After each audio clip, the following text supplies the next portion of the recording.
So it's true that having a certain frequency and wavelength allows for things to match that wavelength. That's law, it's physics, it's proven. The human unrealistic and unreasonable expectation to maintain that, where we go crazy. It's not black and white thinking. The weather doesn't always stay sunny continually just because we want it to. There are days where the skies open up and it's violent rain and wind and destruction. There's days where we're angry violently and want to be self-destructive or think about destroying someone else. That's the beauty in the variety of life.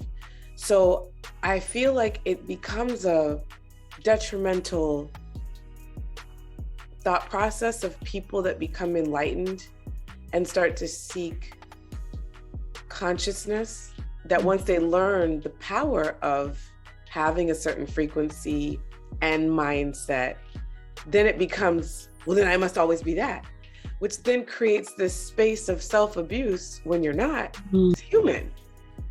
And it doesn't allow for grace. It doesn't allow for the beauty. It doesn't allow for the acceptance and full love of every aspect of the beauty that is us. That we can feel crazy and nuts where our mind takes us on a ride. The goal is never to maintain anything. A place of stress. That's an unrealistic expectation.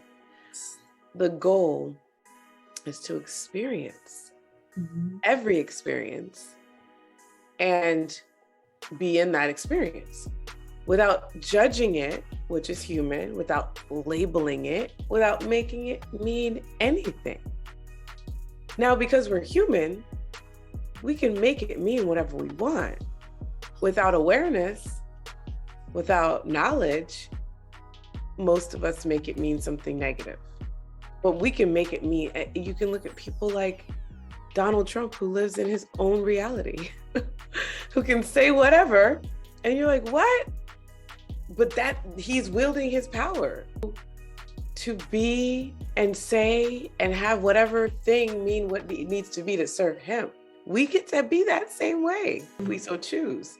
So that's the space I would say is now that you know that there is an elevated sense of being and what comes with that, because it isn't anything that you need to do. That's also another thing.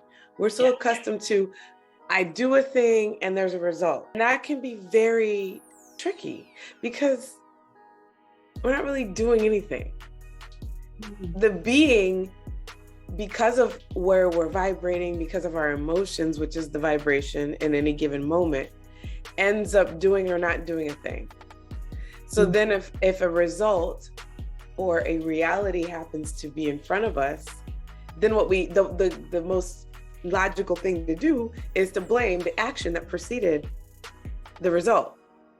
So it makes sense why we would say, oh, okay, if I put in this effort, if I host this class on the 24th, and if I just serve, this will happen.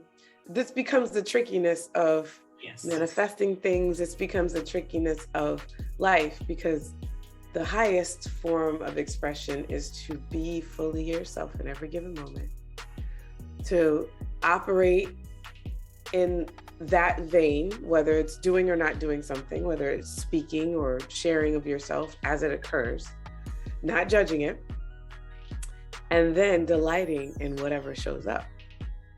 Hard to do, because that's the theory. It's every moment I am existing in the moment. Oh, look at that. 4 people are listening to me. Isn't that delightful? I can either choose to be curious and listen to what they say and ask questions, or I can share from myself. So that's if there was any goal to be had, it's what is right now and how do I want to show up?